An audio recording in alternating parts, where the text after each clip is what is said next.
Ya kan? Sudah diterima itu. Nah, itu untuk adu domba supaya umat Islam tidak fokus dalam gerakan amar ma'ruf nahi mungkar. Itu. Setelah ini era politik post-truth. Jadi kalau diringkas karakternya yaitu ya, kebohongan dan kezaliman.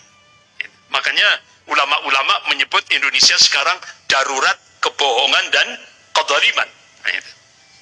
Sehingga kita bisa melihat salah satu kezaliman yang dibongkar oleh Allah Subhanahu wa taala, bagaimana transformasi institusi Polri menjadi sebuah monster mesin pembunuh dan mafia. Itu yang kita lihat. Ya. Bapak-bapak, ibu-ibu yang dirahmati Allah. Bahkan Natalia Spigay, mantan anggota Komnas HAM, orang Papua ini. Jadi beliau memberikan statement di media, di negeri ini tidak ada Islam intoleransi, tidak ada. Yang menyebarkan Islam intoleran itu kan buzzer-buzzer rupiah itu. Ya. Tidak ada, di negeri ini tidak ada Islam intoleran, tidak ada. Islam itu tolerannya luar biasa. Jangan artinya apa? Jangan menggurui umat Islam dalam aspek toleransi, jangan. Karena apa? Sudah sejak dulu toleransi itu benar-benar sudah menjadi budaya kaum muslimin. Ya kan? Bahkan dulu pernah saya sampaikan ketika saya diminta oleh salah satu orang kedubes Kanada untuk Indonesia. Jadi ketika saya khutbah Jum'ah di Masjid Balai Kota Batu itu. Jadi dari dubes Kanada mencoba minta dialog dengan saya. Akhirnya saya diberikan difasilitasi di lobi kantor wali kota Batu.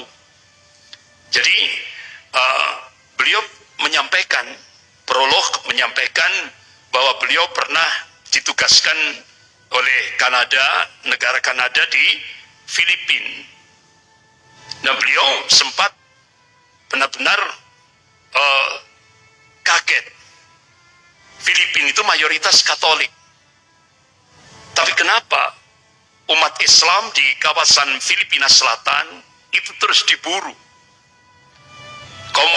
Kaum muslimahnya diperkosa dengan cara-cara yang biadab. Ya. Dan kaum muslimin dibantai.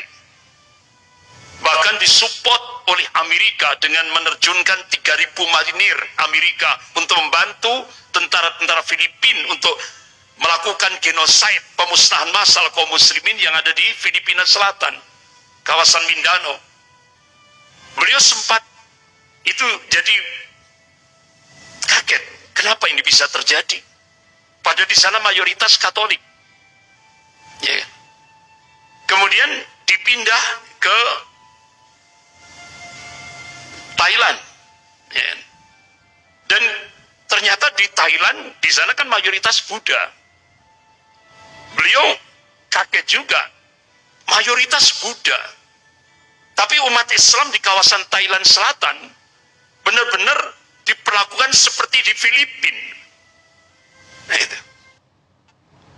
Thailand Selatan benar-benar diperlakukan seperti di Filipina. Nah itu. Dibantai, diburu. Nah, itu. Muslimahnya diperkosa dengan cara-cara yang biadab. Kemudian akhirnya dia ditugaskan oleh Kanada masuk ke kedubes Kanada di Myanmar.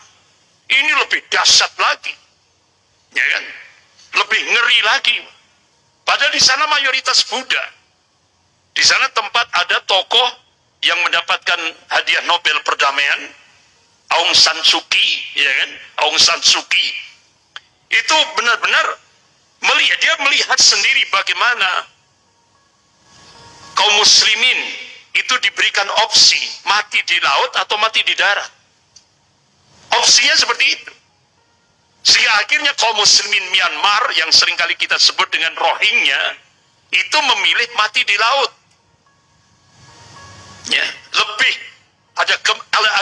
jenazah di saat daripada mati di darat. Sehingga akhirnya dari kedutaan besar Kanada ini begitu melihat di lapangan, ya Allah, miris, Pak.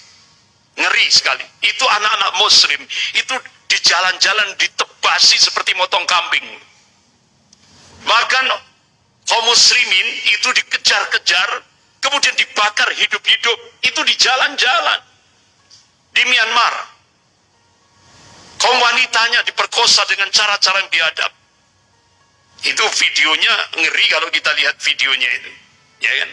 Ini dikejar-kejar oleh biksu-biksu Buddha. Nah, begitu beliau dipindah ke Indonesia, beliau benar-benar terhentak. Indonesia mayoritas Muslim. Tapi kenapa? Ini yang menjadi pertanyaan kepada saya ketika di balai kota, di ruangan lobi di balai kota Batu. Indonesia mayoritas Muslim. Loh, kenapa minoritas Muslim, minoritas non-Muslim, kalangan Katolik, Kristen, Hindu, Buddha dan sebagainya aman, hidup nyaman, ya kan? Akhirnya jawaban saya pendek sekali. Ya, Anda terlambat. Gitu. Anda terlambat. Ini sudah jadi kamus dunia.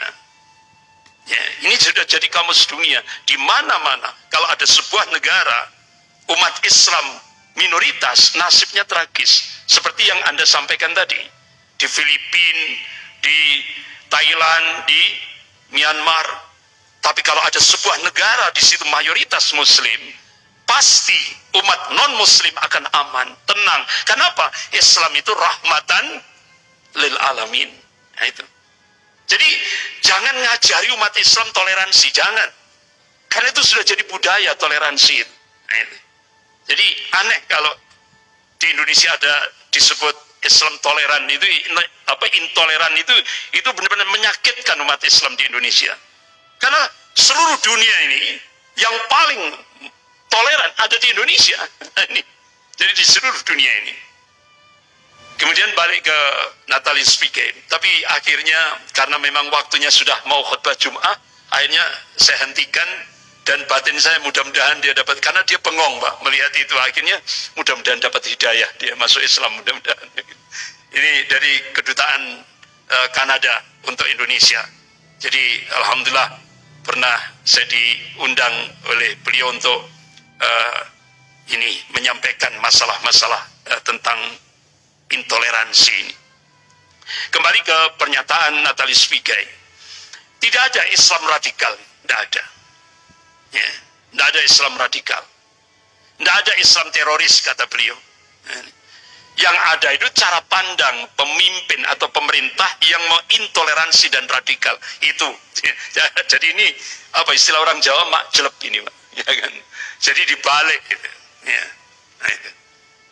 Jadi ternyata stigma intoleransi, stigma Islam radikal, stigma Islam teroris dan sebagainya itu untuk menutupi kebobrokan tadi, kekuatan adidaya, yaitu Cina dan Amerika.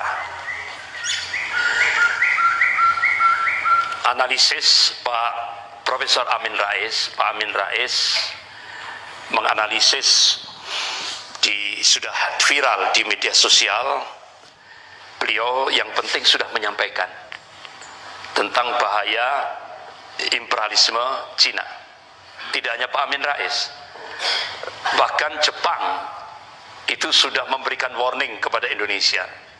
Hati-hati terhadap imperialisme Cina, kekuatan adidaya, yaitu Cina dan Amerika.